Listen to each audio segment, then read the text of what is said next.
Buen día, esta es la pyme número 1 de la ficha 19040029, conformada por Karen Ramírez, Nicole Rosso, Lina Novoa, Carolina Pinzón, Wanda Muñoz y quien les habla, Laura González. A continuación les presentaremos la línea del tiempo sobre la historia del salario. La palabra salario viene del latín salarium, que significa pago de sal o intercambio del trabajo por él. Daremos inicio con la prehistoria. En el año 4500 a.C. se piensa que en Tailandia se encontraron los primeros metales. A esto se le llamó Edad de Bronce. En el año 500 a.C. la sal era tan importante que decidieron construir un camino que iba desde la Hostia hasta San Benedetto. Y a los soldados que cuidaban esta vía o este camino se les pagaba con sal. Y en Mesopotamia el salario era dado con frutas o verduras, dependiendo de si era un siervo o un esclavo. En la Edad Antigua, los primeros salarios se reflejaron en los trabajadores agrícolas en poblaciones como Mesopotamia. Su medio de trabajo a la jornada laboral se daba mediante el trigo. El esclavo recibía la mitad de la paga, ya que el amo le daba comida y le permitía vivir en su casa. En Egipto se le pagaba por medio de pan, tejidos, aceite y trigo. En Grecia se tiene la cierta idea de los salarios. Un trabajador recibía mensualmente en promedio de 4 medidas equivalentes a 380 litros de trigo y una medida y media de cebada un poco más de 140 litros. La jornada romana de trabajo era el día solar de 12 horas. Los esclavos solían trabajar 15 horas diarias y durante el verano 2 horas más. La Edad Media comienza con la caída del Imperio Romano de Occidente en el año 476 d.C. hasta el descubrimiento de América en 1492. En esta época, el valor del salario era difícil de determinar, ya que cada institución o reforma alteraba el dinero. El rey Eduardo III emitió la ordenanza de braceros, que ponían un límite a la cantidad que los trabajadores podrían cobrar por su trabajo. En esta época se dieron variedades de salarios a causa de la diversidad de instituciones y reglamentos de la Edad Media. En 1349 hasta 1350 se iban a la cárcel aquellas personas que pedían un aumento salarial. En 1350, primeras órdenes se fijan en los salarios. En este mismo año se mantuvo el salario con el aumento del 4%. El Estatuto de los Trabajadores en 1351 ampliaban las penas y se pagaban por encima de las tasas establecidas. Y la ley de fijación de un salario mínimo emitida en 1604 durante el reinado de Jaime I y dirigido a los trabajadores de la industria textil. Una parte importante de toda la línea del tiempo, teniendo en cuenta de dónde derivan los salarios, fue la época precortesiana, la cual comprende desde 1492 a 1521. En esta época como se sabe en el colonialismo, no se tenía tan en cuenta un sueldo como tal estable o fijo, o que se viera una moneda como tal. Lo que se veía era más que todo el trueque y digamos que a los trabajadores y a las tribus de cada uno de los pueblos se les pagaba de forma en especie. Entonces se les daba, no sé, para el sustento de su familia, les daban un vestido y les otorgaban un pedazo de parcela de tierra para que ellos pudieran cultivar.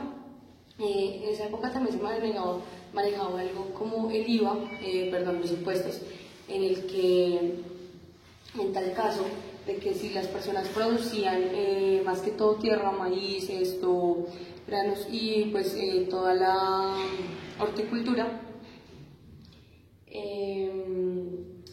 se manejaba como que tú debías entregar una parte de todo lo que tenías para pagar. Si no tenías pedazo de tierra, ¿cómo pagarlo?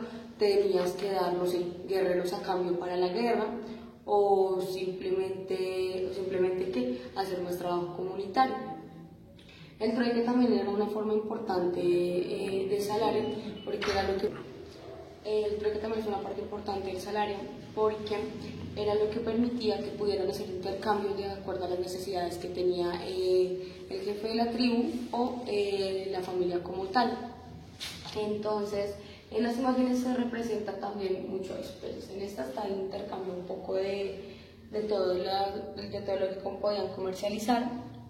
Estaba también como lo pactado con un poco por así decirlo, los gobernantes, que a cambio de, digamos, ese sueldo o ese salario, les daban una vivienda digna donde pudieran estar y, como ya lo dije antes, una tierra en la cual cultivar. Entonces, pues esta fue un poco más la época precortesiana. Gracias. En la época colonial existieron varios oficios oficiales, valga la redundancia. Algunos de estos fueron lapideros, plateros, albañiles, médicos, carpinteros, entre otros, como los que podemos ver acá. Ellos primero debían aprender este oficio y luego podían ser maestros de este y recibían un salario a cambio. Lo que caracterizó a esta época fue el maltrato a los indígenas por los conquistadores. Esto lo primero se dio en la encomienda, ya que los conquistadores les ofrecían a los indígenas la cristianización y protección a cambio de sus servicios. Después de esto se empezó el peonaje, en el cual los conquistadores tenían sus haciendas y para que los indígenas trabajaran y les ofrecieran sus servicios, estos les proponían suplir sus necesidades básicas. En varias de estas haciendas contaban con cárceles para encerrar a los indígenas y que estos no pudieran encontrar mejores oportunidades laborales, ya que algunos trabajaban en las minas y en estos pues sí recibían un pago mejor. Primero empezaron con medio real, mientras que en los trabajos oficiales pues tenían 2 reales. Después se fue aumentando a medida de 2 a 4 reales en una jornada de trabajo de 12 horas y se les dio el derecho de que estos pudieran trabajar más de 12 horas con el fin de obtener el metal extraído. En la época moderna, la aplicación de las máquinas a la producción industrial se inició a fines del siglo XVI en Inglaterra y se intensificó durante los siglos XVIII y XIX. Originó una gran transformación técnica y económica, la cual se le llamó la Revolución Industrial.